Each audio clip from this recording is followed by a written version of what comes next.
Vijay latest చిత్రం gourd కనుక block buster అయితే హీరో విజయ్ ఇక నటనకు గుడ్ బై చెప్పేసి పూర్తి స్థాయి రాజకీయాల్లోకి వెళ్లాలనుకున్నాడు. కానీ గోడ్ చిత్రం విజయ్ అభిమానులను తీవ్రంగా నిరాశపరిచింది. అందుకే విజయ్ మరో సినిమా చేసి హిట్ కొట్టాకి నట నుంచి తప్పుకోవాలని డిసైడ్ అయ్యాడు.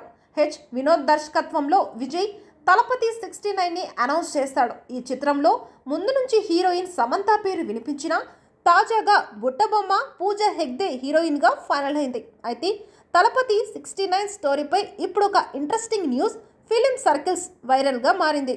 అది తెలుగులో బాలకృష్ణ అనిల్ రావిపూడి కలయికలో తెరకెక్కి బ్లాక్ బస్టర్ హిట్ అయిన భగవత్ కేసరి చిత్రాన్ని వినోద్ తలపతి 69గా రీమేక్ చేస్తున్నారని కోలీవుడ్ ఆడియన్స్ టెస్ట్కి అనుగుణంగా భగవత్ కేసరి కథను తలపతి 69గా తీర్చిదిద్దారని ప్రచారం జోరుగా మొదలైంది.